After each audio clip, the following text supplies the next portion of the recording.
كيما تكونوا تترسموا، راه ما تترسموش غير حائط أو سقف، تترسموا فلسفة الحياة،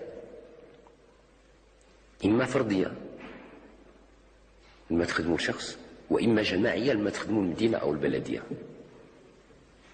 فكونوا وفقكم الله في مستوى هذه الرؤية اللي عندي على المهندس. أنا عندي رؤية في المهندس اللي هي رؤية أكبر من اللي تظنوا، لأنه قبل كل شيء إناء ندع ما تفرق في غيره، لأنه يجب عليه أن يرضي الزبون ديالو، ماشي غير في جمال ما تعمل، بل حتى في سد الحاجيات النفسانية اللي ما يمكنش الإنسان يعبر عليها، كانت دور فخمة أو دور متوسطة أو بناءات سكنية متواضعة، لازم تكون متصفة بالجمال باش يبقى بلادنا جميلة، لازم داخليا تكون متصفة بالراحة بالطمأنينة. بالطبع حتى ما تمنعش على أنه اللي ضعيف غادي يتمنى دائما يكون عنده منزل أحسن، ولكن يكون طموحه ماشي طموح بالنظر للسيء، لا، طموحه بالنظر للشيء حسن ويريد ما هو أحسن. فأنتم عددكم في المغرب كتار، تنظن أنكم توصلوا تقريبا شي 800 وشي. المجد نشوف التوزيع ديالكم، وجدت على أنه أولا تنقسموا إلى قسمين، فيكم اللي تخدم في مكاتب نتاعو خاصة، وفيكم اللي تخدم للإدارة. ولما شفت هاد الناس اللي تخدموا للإدارة واللي تخدموا في مصالحهم الخاصة، وجدت على أن 3/4 نتاع المهندسين في الرباط والدار البيضاء.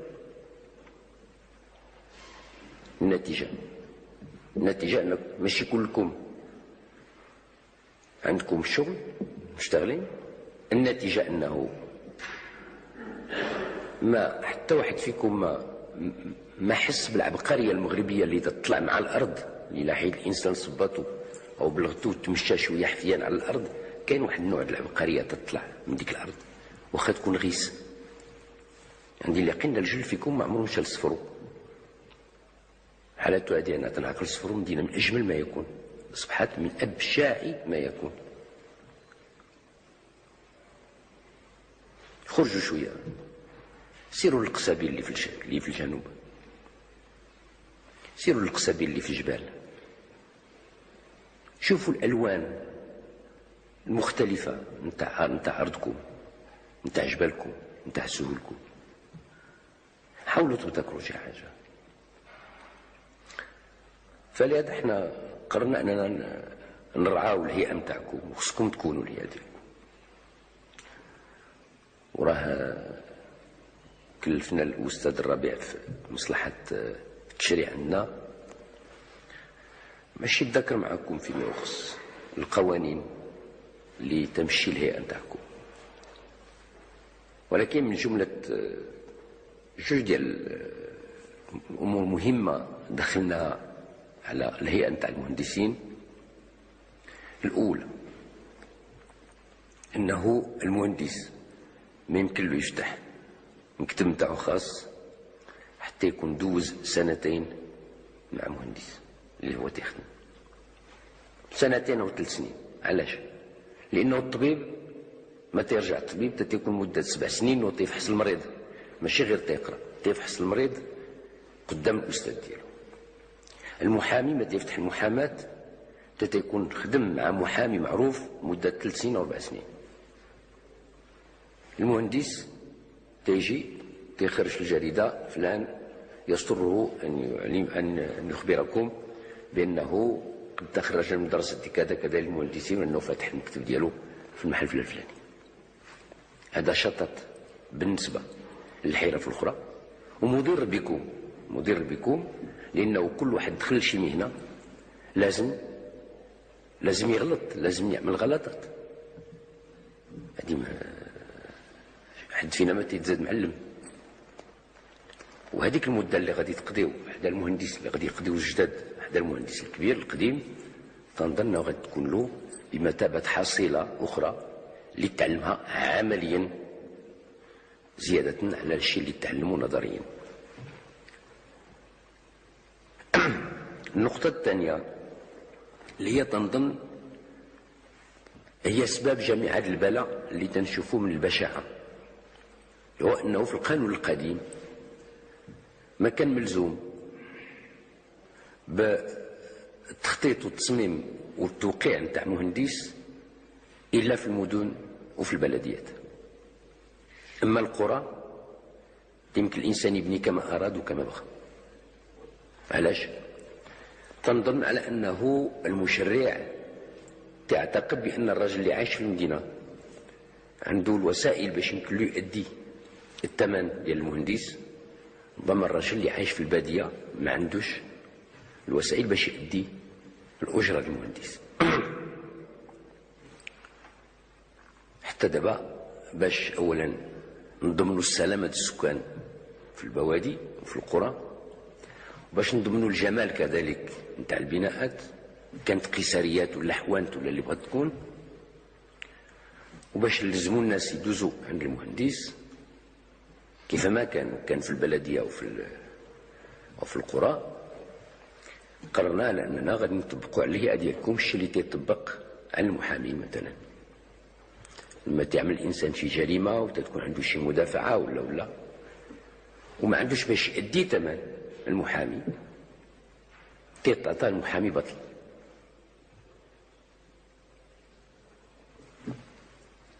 باش يمكننا نكونوا على يقين على انه الناس كلها غادي تعلم، غادي تكون عندها تخطيط كيف ما بغى يكون، ولكن موقع تحت المسؤوليه التقنيه للمهندس. الهيئه ديالكم غادي تعمل كهيئه المحاماه، راه كاين سابقه.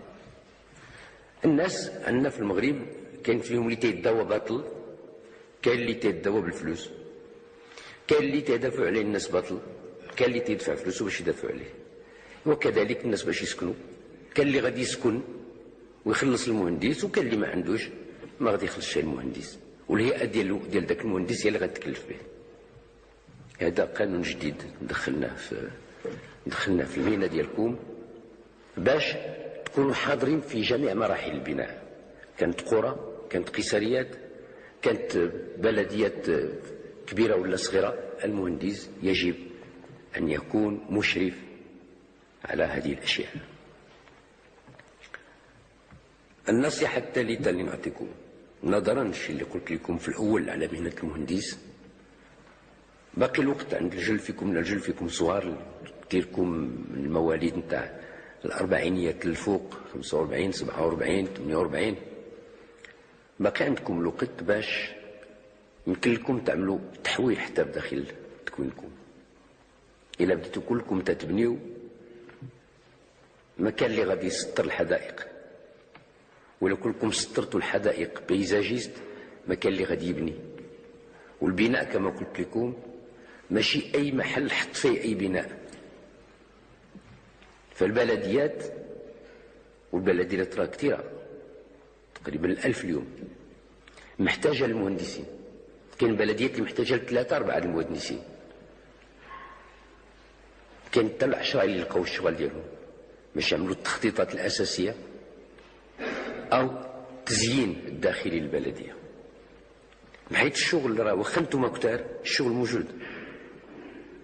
الا عرفتوا كيف توزعوا نفوسكم على المغرب، وهذه مساله الهيئه نتاعكم، وإلا عرفتوا كيف تعملوا التحول، لازم شي يمشي للعمارات الجماعيه المتوسطه ولكن اللي تكون جميله كذلك، شي يمشي للعمارات نتاع السكن، شي يمشي للعمارات نتاع المكاتب، شي يمشي للبناءات التقليديه بحال بناءات المساجد، بناءات القيصريه التقليديه، بناءات المصالح العموميه اللي لابد تكون عندها الطابع المغربي. عندي اليقين انكم واخا انتم 800 واخا تكونوا غدا 10، المغرب ولله الحمد بلاد شابه هي تتبغي تبني. المغربي عزيز عليه تكون دارو، ما تيرتاح حتى تيكون عنده بيتو كيف ما بغى يكون. إذا أنتم عملتوا التحول باش ما تكونوش غير تتهزوا الحجر، ولكن كذلك تستروا الجمال لولادكم وولاد ولادكم، عندي اليقين أنكم غادي توزعوا في المغرب التوزيع اللائق، وغادي تقوموا بواجبكم على الشكل وبالروح اللي شفتكم بها واللي حللت لكم بها كما أرى شخصيا وأعتقد هوية وشخصية المهندس المغربي.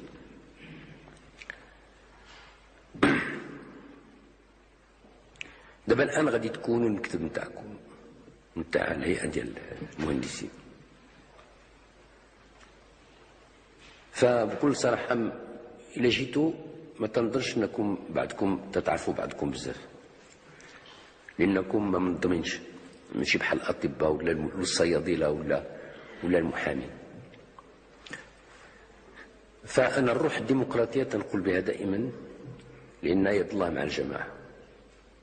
خصكم نوضوا تصوبوا الهيئات ديالكم، الهيئة الوطنية والهيئات الجهوية، وتكون منتخب. ولكن في عوض يعاد الانتخاب دوريا بعد 4 سنين أو 5 سنين كما هو في المهن الأخرى، حتى تقفوا على رجليكم وتمثلكم. غنقول أن مثلا الانتخاب نتاع المكتب مكاتب نتاعكم غتكون في 86، ولكن سيعاد انتخابها النهائي، ان المكاتب خصها تكون غير مؤقته، غير ما نشوفوا شنو كاين ونغربلوا، والانتخاب النهائي يكون في 87. ولكن القوانين اللي غادي توضعوها هي القوانين اللي غتمشى نهائيا على الهيئه نتاعكم.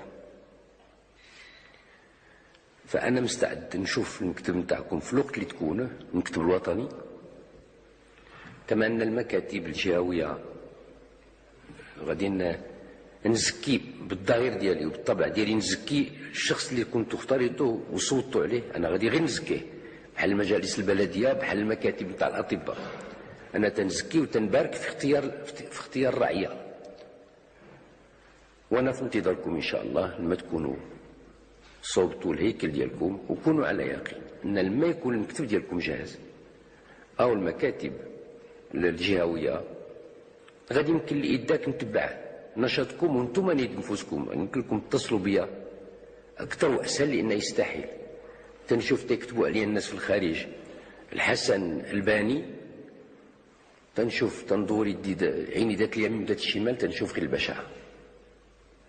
فاذا كان حقا شي هيئة اللي غادي نتعامل معها باش نحاولوا نخليو شي حاجة اللي تكون متوازية مع الشيء اللي خلاو جدودنا. هذا المحل اللي نتوما جالسين فيه راه ماشي جديد، هذا عنده شي 400 عام، عاودناه ماشي جديد، عاودناه بالطبع، دخلنا عليه التحسينات الضرورية ديال اليوم. غير نبغي انه حفادنا وحفادكم جميع يكونوا دائما حافظين هذا البيت الشعر: تلك آثارنا تدل علينا فانظروا بعدنا إلى الآثار أعانكم الله. والسلام عليكم ورحمة الله.